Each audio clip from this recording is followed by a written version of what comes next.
Here is how to do this incredible rolling text animation from CapCut. Not After Effects, not DaVinci, not Premiere. You heard it right, CapCut. Let's dive in. Woohoo! Now this is a beefy one, so grab yourself some popcorn, some tea. We're gonna be working at it for a while. It's super easy once you get the basic principle, but yeah. I'm gonna start by importing a background. This is just an old damaged film look background. Remember, if you want premium backgrounds that I've created for you so you can save time, money, etc., go to my website and you'll be able to purchase a premium background. All right. Once we have our background, I'm going to set the ratio using the ratio tab. I think I really like how this square ratio starts. Looks really, really nice to me. All right. First things first, let's go to text and let's add a default text layer. Now I can see on my timeline that this is already a minute long. I don't at all want it to be a minute long. Let's make it 10 seconds max. So at 10 seconds, I'm just going to hit W and that's going to trim all of our text and our background to 10 seconds long. On my default text layer, I'm going to change my font just by toggling up presets. I'm able to select a font that I want. I think what we'll use here is something called Oswald Medium. That looks really, really cool to me. Now I know that I want my word to be hype. You can honestly use any word you want. Just remember, the more letters you have, the longer it's going to take you. All right, and I'm happy with my sizing and placing of hype. Now what we're going to do is copy this text layer and make another text layer and remove all of our other letters barring H. So now we just have a text layer with H. Once I have H, I'm just going to change this color to yellow so that I can see it more clearly. And all I want to do is perfectly place it under our H of hype. So you can see it's easily identifiable if it sticks out on the side. Let's just drag it directly under. That looks perfect to me, and I can go ahead and change that color back to white. Now on my individual H layer, I'm going to create a compound clip. You can right click and say create compound clip, or just use the hotkey that's directly next to it. Inside of my compound clip, I'm going to highlight H, click Command C, and let's paste a bunch of different layers. The amount of layers is really determined by how many H's you can fit on top and beneath your other H. So I'm going to just go ahead and start pasting, and let's paste a couple. That's 8 layers right there. All right, so on my first H layer, you can see that's the center one. We're going to leave that in position as it is. And on my second layer, what I can do is just drag that directly above. Now, some important things to mention. You do want to leave a space between the two H's, and you want to try and make sure that the H's are directly aligned vertically. An easy way to do this is just to check your position on the one and then to check your position on the other one. And both have an X position, your horizontal position of -407.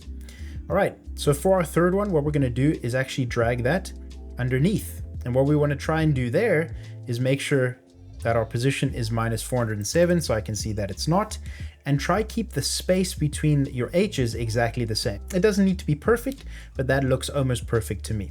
And again, we're going to do the same thing to the fourth. Let's drag it above, make sure it's -407. This first step of the H's is very crucial, so try and do your first letter, whether it's an H or whatever your first letter is, try and do that as meticulously and as properly as possible, because if you don't, you're going to have to change a lot down the line. All right, so all 7 layers are on top of each other, and you can see that the 8th layer I wasn't able to add because there was just no space, so I can remove that, and now we have 7 layers. The H's are evenly spaced, they're perfectly aligned vertically, all at -407. And that looks perfect to me. Now what we can do is go back into our compound clip. Here is where we get to do our first letter animation. So depending on how fast you want that animation to be is where we're going to put the second keyframe. And I'll show you and explain that just now. Remember that you can also lengthen or shorten the animation down the line. But let's give it a bit of time. Let's see, we have 2 seconds, and we can go to the 2-second mark out of our 10 seconds. Let's go to video on our compound clip, and we can add a position keyframe. Now at the very beginning of our timeline, so if I just scroll my playhead back to the beginning, we're going to add another keyframe. So for my H, I want it to come top to bottom. The last H is going to be this one at the top, so I can just drag it down like that. And again, you want to try to line up that H so that it looks perfect and lines up with the other H, just like that. And then if I zoom back out, on my first, you'll see that we already have that downward motion because we added this keyframe here. But on this keyframe, I want to drag the H just above where our full word is. So if I deselect the word hype, you can see that our H is right above the H of hype. And what that's going to do if we play that is we're going to see this downward motion. Once you've done that first animation, you're going to copy that compound clip, and I'm going to drag it just above the next word. Perfect. Let's go ahead and re-enable hype. Your H of hype is almost done. There's some tweaks in terms of the keyframing that we're going to do to make it look super professional, but let's move on to the Y. So I'm going to go ahead into my second compound clip, and you'll see that all of our letters are still H. What I can do now is just go and change all of these to Y. Now what's great is because we did H so perfectly, our Y is going to be just as perfect. You can see they're all perfectly aligned vertically and they have that space. Absolutely awesome. You'll also see that we have both Y and M. But what we need to do is go to our final keyframe and let's change our X position because we can see the Y is directly on the H. So if I zoom in our screen, I'm going to just go to my X position and we can actually drag the Y over just like that and try to get it perfect on that Y. That looks great to me. Once you've found your X position of that Y, let's go back to video. We can see that it's 303. If we go to our first keyframe, it's 0. So we just want to paste that new position in. And now we can see that the Y stays perfectly linear on an X value the whole time. But you'll see that both the H and the Y are moving directly the same in the same motion. And that's not what makes this effect, or part of what makes this effect really cool. We actually want the Y to animate opposite to the H. So what we need to do is go to our second keyframe. Let's just go ahead and re-enable hype again. Go to our second keyframe. And what we're going to do is drag the Y, the bottom Y, all the way to the top. And let's go ahead and zoom in so that we can align that again. And then what we need to do is let's zoom out. So where H is top to bottom, we want Y to be bottom to top. So I'm going to go to this first keyframe, and while selected on our Y layer, I'm going to go ahead and drag again and make sure that our value is 303. And just like we did with H, I want the Y to be slightly lower. If I go to our first keyframe and I deselect hype, H is above and Y is below the hype. So now when we play our timeline, you can see that our letters are moving in different positions and end up at the same. Now, this is the great thing about this. You've done most of the work up until now. Because our next letter is P, P can follow the same motion as H because it's opposite to Y. So what we're going to do is actually just copy our first letter, H, because we have that motion. We can go into our compound and let's change this to P. Now, the same as what we did with Y, we can see our P isn't aligned with hype. So all I need to do is drag that over until our P is perfectly aligned. And let's take note that our X value is 589. If I deselect that hype layer, you can see that there's no difference when it's selected versus deselected or visible versus non-visible. So our P is perfectly aligned. All right. Knowing that our X value is 589, I can copy that, go to my first keyframe and let's paste that. And there we go. That's going to move our P over. Now I do know that I want our last letter of P to be red, just like you've seen in the reference. So because we're going top to bottom, I know that the very most top P is going to be the letter that we make red. So if I go into my compound clip and I just find that top layer, there we go. It's the second last one. I can go to my color and I can make that red. Now, if we go back to my compound clip, you'll see that only that last P has changed its color, right? And now for our last letter, which is the E, I can reselect that. Let's go ahead and copy our second layer because again, we know that the Y is bottom to top and I want our E to do the same. Now in that layer, let's go ahead and change it to E. Let's go back out to our main timeline. And again, we need to find our X value. So we're just gonna shift that up. There we go. And if I enable hype, you can see that there's no change between the two. So our E is perfectly aligned. Again, the H there, I didn't do a great job. So I would just finesse that afterwards. You're going to run into those issues, but our E looks perfect. All right, let's go ahead and deselect that. And now that we found that perfect position, knowing that our X value is 860, let's go to our first keyframe of E and let's change that to 860. And there we go. You're going to see that that E stays perfectly on its target there. Let's finesse that motion and animation with some keyframes.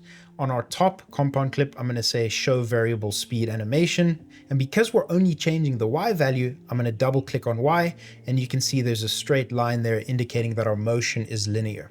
On my second keyframe of that layer, I'm going to go and click it until it turns blue. I'm going to select the curve, the preset's curves, and I'm going to say cubic out. You'll see what that does is it leads in fast and then it does this kind of slow effect as it happens, right? So with that done, we can go ahead and say Option K to deselect the animator, open up our new animator for our next word, and let's go to Y. Again, very linear on that second keyframe. Let's make it cubic out. If I was you and this is your first time doing this, play around with them, see what different keyframes there are, and see what works for you. We have this slow down effect. They move in fast and then they slow down, which I think looks really, really nice. The last thing you need to do is remove all those excess letters from showing when they're not intended to create that rolling effect. So what we're going to do is highlight all of our text layers and click Option G to create a compound clip. Now on your global compound clip, this new compound clip, go to Mask in Video, and let's make that a mirror. Now what we need to do is re-enable hype. Let's go to a portion where we can see all of the words after the animations are done, and let's zoom in. Now on my compound clip and select it on our mask, I'm going to go ahead and drag that closer to the center. And let's make sure, let's line up our mask so that we can make it sit perfectly flush as we drag it to the top and the bottom. And when we play that, there we go. All of our other letters are hidden because we're masking. We're essentially saying we only want to see what is inside of the mask versus outside of the mask. We could do an invert and it'll show everything else, but we're going to leave it as it is on default, and that's just going to show the letters once they appear in that mask. So let's say you watch it and your animation is too fast. You don't like how fast that rolling is happening. We can go into that compound clip where we have our 4 compound clips, and let's just drag those keyframes out. So if I go to 3, directly on 3, I'm going to drag all of my keyframes directly to the 3-second mark. And now watch what happens when I play that. You can see that our animation is much slower. Also, if we wanted to add a stagger effect, I can go back into our timeline and let's drag out the E a little bit more. Let's drag out the Y just before the E, so you can see that's where E finishes, that's where P finishes, this is where Y is going to finish, and that's where our H finishes. So now, if I play that, watch what happens to our letters. H finishes, Y finishes, P finishes, and then E finishes. It really does add to that kind of rolling effect. You can see as H finishes, Y, and then P. Really, really cool. Now, lastly, once the animation finishes animating, what you can do for an outro animation, depending on how long you want this, let's go ahead and chop the back off. We'll duplicate our layer, and then all we need to do is hit reverse. Let's go to transitions and apply a mix and watch what happens now. We have our intro animation, which comes in, we see hype. And if we want to outro this still letter by letter, we mix those two together and we have the same effect, just reverse. So our letters now move in the opposite direction and go out of that mask and out of that frame.